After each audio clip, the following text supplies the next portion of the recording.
Hey there, everybody. Chief Meteorologist Jason Boyer here, just after 9 o'clock this evening on a Friday, January 30th. I'm in Asheville, North Carolina. If you're watching from somewhere else and you want to know what's happening here, well, we got a high impact winter storm on the way, and it's certainly going to have its say in our weekend plans. It's going to be a pretty big impact because not only are we talking snow, but we're talking some ridiculously cold air, something that's going to be downright dangerous.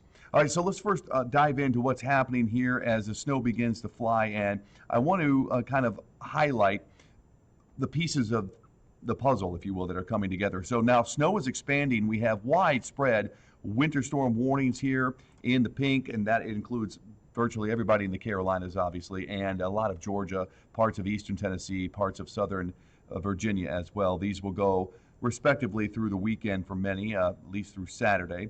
But we are definitely going to be dealing with a big impact and a widespread impact, obviously. The other colors you see on the map are, well, at least the ones that are stationary, those are winter weather advisories. So the snow is expanding. I'll take off all of these alerts because it will become a little cluttered, but you can see the snow now expanding across eastern Tennessee. We have reports of up to 3 inches already on the ground, not far from the I-81 and I-26 corridors here. So there's a good amount of snow in northeast Tennessee on the ground in some spots, at least one high end right now, 3. And it's been snowing for several hours there. So that gives you an idea how this is adding up so far. And zooming in on Asheville and Buncombe County and the mountains, again, the steadier snows certainly happening up here over the Balsams and back into areas of western Madison, northern Madison, and over Haywood County in this area too. Starting to see some snow down into Asheville, at least flurries.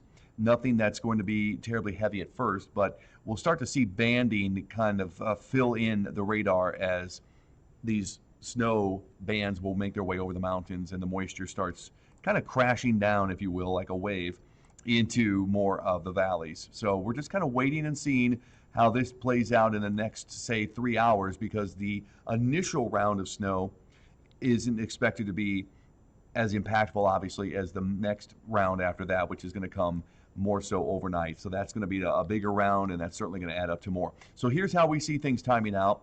Friday evening, of course, caution for many because the snow is just starting, but 1 to 3 inches. Now that 1 to 3 is a range that's going to cover from the valley floors all the way to some of the higher elevations, but easily 3 inches above 3,500 feet will be realized by morning. And that means roads will turn slick, especially untreated roads. Saturday morning, we have a high impact.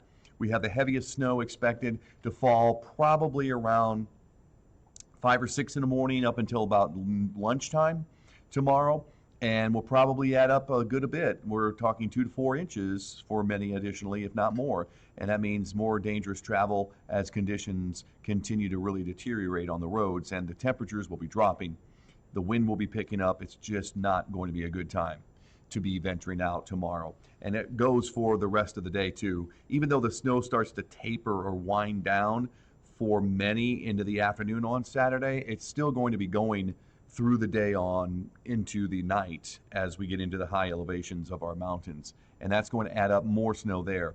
I think in Asheville we'll probably see around another inch additionally, and the roads will remain treacherous through the day. And of course the wind continues to just crank across the area. We're talking gusts that could be close to 50 miles per hour at times at the lower elevations, and probably up to 60 or more in higher elevations.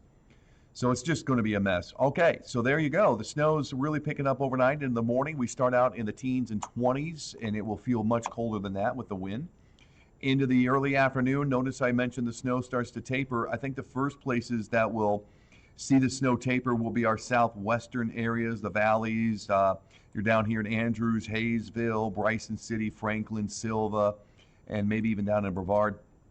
Probably going to see the snow taper first, but this is just going to continue this kind of banded area of snow. It's really going to become more northwest winds, and that's going to be upsloping winds into the mountains from that direction that will just keep squeezing and squeezing out the moisture for those high elevations. So we're really going to add it up above 3,500 feet, closer to and along the Tennessee state line. So anybody right in here and north of that up into these mountains right against Tennessee.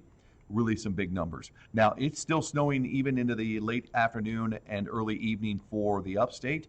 Down in South Carolina, really treacherous down there too. They don't have the equipment, they don't have the ability to handle as much snow as we do up in the mountains, but so that means it's really a problem for those folks.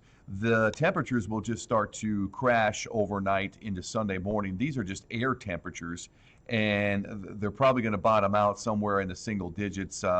Higher elevations by Sunday morning, maybe below zero. And then you factor in the wind, and it's just going to be dangerously cold. That's another aspect of the storm that I think people might be underestimating. And not really paying attention to as much, because a lot of people will focus on the snow. I get it. It's eye candy. It's appealing. It's even an emotional experience for many. We haven't seen it in so long, and it's fun to play in if you're a kid too. And that's one thing, but realize that it is not going to be safe if you are unprepared, even if you're staying home. It's not going to be safe to be outside in these kinds of wind chills later in the day, Saturday, and especially into Sunday. It's just not. So if you're going to play in the snow early in the day, Saturday. Don't wait until the temperatures drop more later in the day, the wind picks up more, and it gets even colder. And Sunday is just going to be a rough day to be, you probably should wait until late afternoon Sunday, because it's just not going to be fun in the morning. That's how cold it will be. We're talking teens and even 20s below zero for wind chills. So if you're not properly dressed, of course, the little ones are more susceptible to the cold too. So you want to make sure they are definitely layered. So probability of 2 inches or more snow, it is pretty much guaranteed that all the areas in red and orange or whatever will be seeing 2 inches of snow, at least that. So probability of 4 inches, let's talk about that. Yeah, it's still pretty high. These red areas, guaranteed maybe down here too in the eastern and southeastern part of the upstate, but also very high probability through Asheville and Hendersonville and Waynesville, pretty much any ville in Burnsville, involved here, Bakersville, anything in the mountains that is essentially from Asheville north and northwest will have 4 inches of snow, at least that. And then we're going into the 6-inch category. The six-inch category is pretty high probability too, especially over here into the Smokies, the Balsam Mountains, and a pretty good probability that we're going to get 6 inches of snow even down into the upstate along the I-26, I-85 corridor. That includes Charlotte too. So 6+ inches, there you go. Those are the bullseyes. Asheville isn't as high.